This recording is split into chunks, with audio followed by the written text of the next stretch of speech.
Hello everybody, it's Glitter Informer and welcome to what might just be the most controversial episode of this entire season. Let's dive on in, shall we? This episode starts with Kabaton back at the Oden place from episode 5. Yeah, it's an Oden place, not an udon place. I misread the restaurant sign back in the episode 5 review. Whoops! Anyways, much like episode 5, Kabaton's venting to the restaurant owner about how frustrated he is over not being able to defeat Pretty Cure, with the added bonus of his boss breathing down his neck. As usual, the restaurant guy doesn't give one iota that his customer is an anthropomorphic pig. Then, Sora, Mashiro, and Tsubasa just happen to be walking by. Mashiro suggests that they go to the Pretty Holic Cafe because we gotta get our in-show advertising out of the way. Kabaton confronts the trio and tells them that it's all because of Sora interfering with his baby kidnapping play that he's in such a horrible state right now. So he's going to take out his problem at the source. He challenges Sora to a one-on-one battle in 3 days, and if she wins, he'll never go after Elle again. Sora naturally accepts the challenge.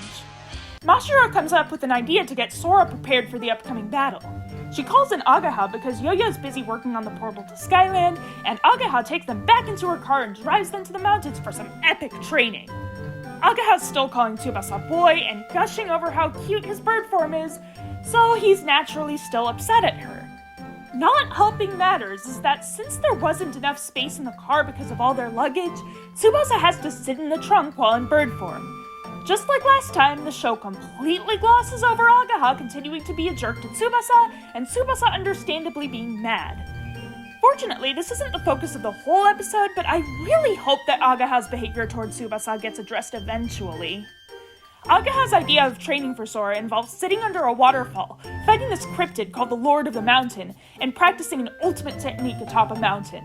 Sora and Mashiro are super excited about this, so they go to this waterfall that Agaha researched. Agaha claims it's a power spot, whatever that means, but it turns out that it's actually a power spot for healing stiff shoulders. Who knows, maybe Sora has those, but the team is still disappointed. They then move on to trying to find the Lord of the Mountain. Tsubasa goes into bird form to go ask the birds of the forest where the cryptid is. The girls are shocked to find that Tsubasa can talk to birds, and honestly, I am too. I get it, he's a bird himself. But I'm a human, and that doesn't mean I can talk to every human around. I can only fluently speak one human language. Nobody from Skyland has been shown before speaking anything other than Japanese, so by that logic, Japanese is the only bird language that he should know. Also, if birds are capable of communication with Tsubasa, does that mean that birds are sapient in this universe? Shouldn't Mashiro and Agaha be freaking out over the fact that every single chicken tender they've ever had was from a being with human-level intelligence? What does this imply about other animals? I know I'm nitpicking, but this line of thought opened up a huge can of worms. Or can of birds. Whatever. While the others set up a campsite, Sora undergoes a training montage that spans the rest of the day and most of the next. In that montage, Sora sits under the waterfall even though it's the wrong one. I guess she had to make do with what she had. But then, it turns out that the Lord of the Mountain is real. It's a squirrel who happens to know martial arts for some reason, and Sora captures and trains with it. So I guess cryptids just exist in this universe? And squirrels are sapient, or at least this one is? Nothing about this show previously established that the Earth in this show is any different from our Earth, so it's really breaking my suspension of disbelief when these fantasy elements are just introduced to the show's Earth completely out of nowhere. That night, Sora, Mashiro, and Tsubasa are sitting under the stars, unable to sleep because tomorrow's the big fight with Kabaton. So I guess Agaha drove them out to this campsite the day after Sora accepted Kabaton's challenge.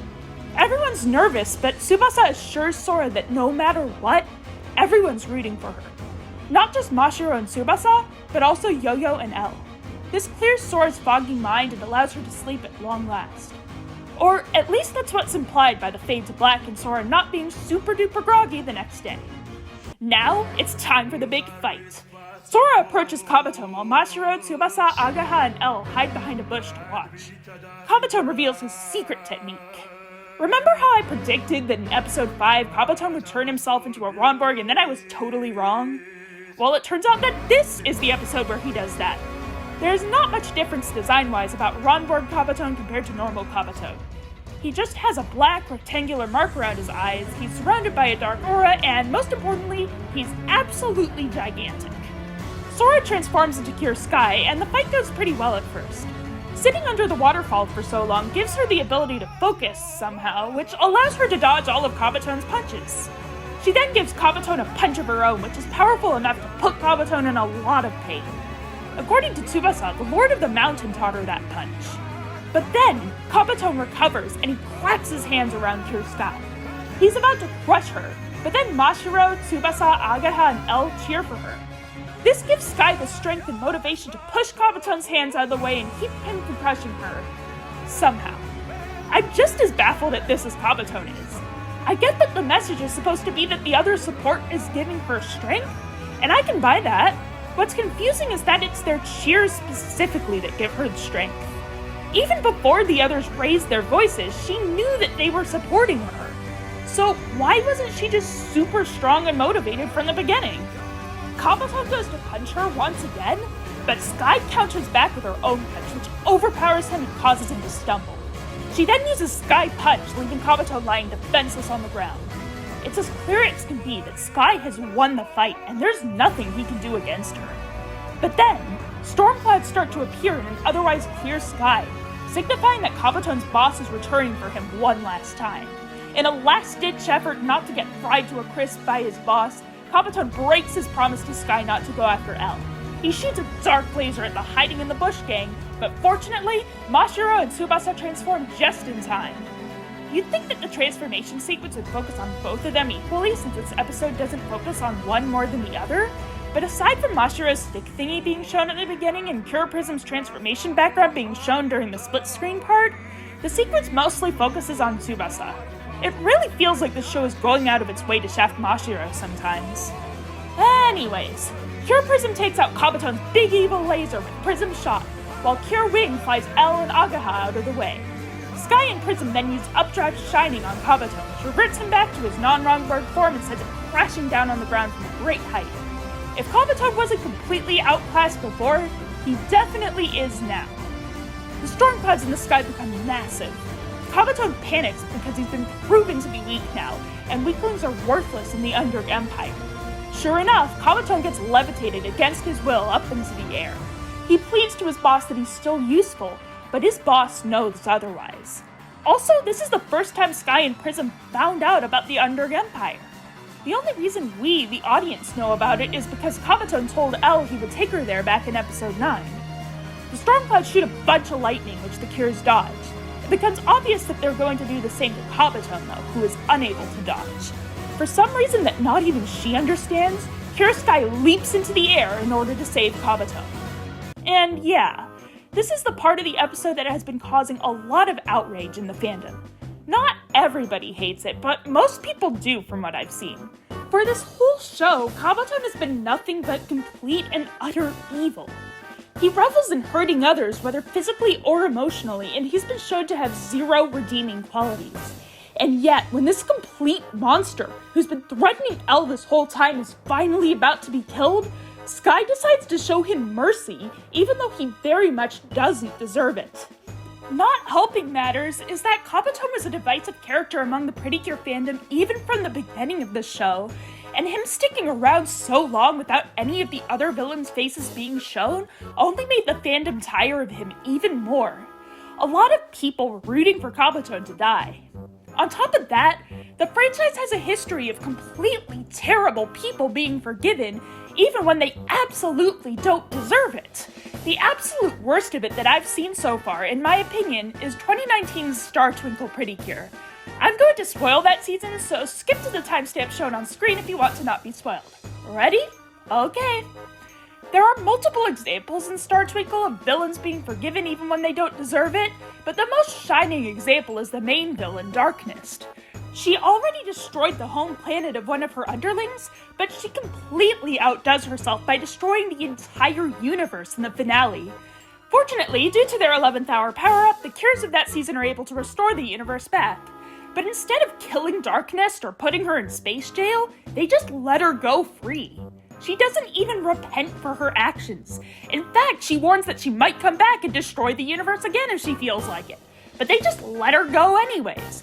What's more, the Cures give up their power-up in order to resurrect their unicorn friend Fua, who sacrificed her life in order to defeat Darkness. So not only are they going against their friend's wishes by not doing anything at all against Darkness, but they also no longer have the power they used to defeat Darkness in the first place, meaning that if she comes back, the girls won't be able to do anything against her. In other words, the Cures just completely give up on protecting the entire universe, all in the name of forgiveness. As you can imagine, the way Star Twinkle ended really ticked me off, so you'd probably think that I'd be mad at this episode too. But I'm actually not.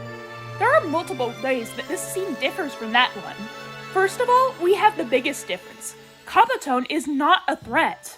This episode did a really good job of showing that no matter what Kabaton does, he can't possibly defeat the Cures.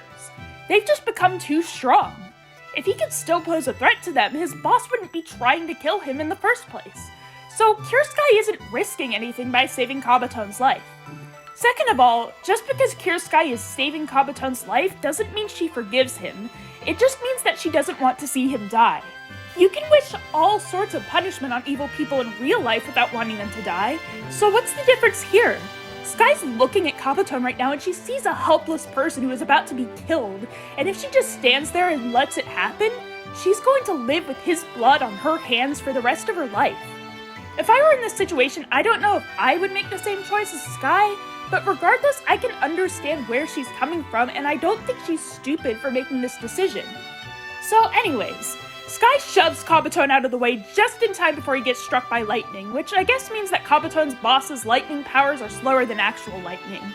Real lightning moves at the speed of light, so if the boss's lightning really were that fast, Kabaton would be dead as soon as Sky saw it. Once Sky saves Kabaton's life, Kabaton finally recognizes that Sora is the truly strong one. He prepares himself to die, even though he's fallen from heights bigger than this before. Well, he lands in a river anyways, even though logically that shouldn't have saved him, because even if you land in water, if you fall from a big enough height, you'll still die because of the water's surface tension. After Kabaton falls into the river and the sky becomes clear again, we fade to black.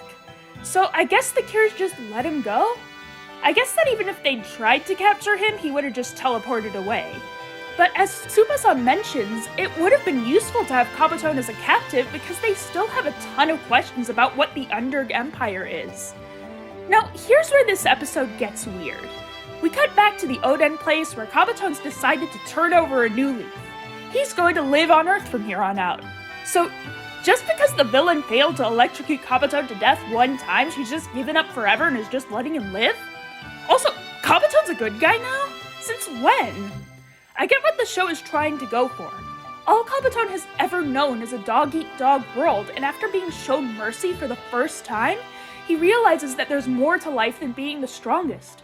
That's been his true goal all along, being stronger than everyone else. Now that he knows that he can be weak and still have value as a person, there's no need for him to dominate other people. This would be a beautiful message, but it feels way too sudden. As I mentioned before, Kabaton up until now has shown no signs of being anything other than complete and utter evil. It would have been neat if they'd foreshadowed Kabaton's turn of heart before this episode, but they didn't at all. And that's it! This episode's cameo is Cure Whip from 2017's Kira Kira Pretty Cure a la mode. With that out of the way, here's what I thought of this episode. I had a lot to complain about this time. Whether it's Agaha's continued mistreatment of Tsubasa, all sorts of animals on Earth suddenly being revealed to be sapient out of nowhere and with no exploration of the topic whatsoever, or Kabaton's heel face turn being way too sudden, this episode has no shortage of flaws.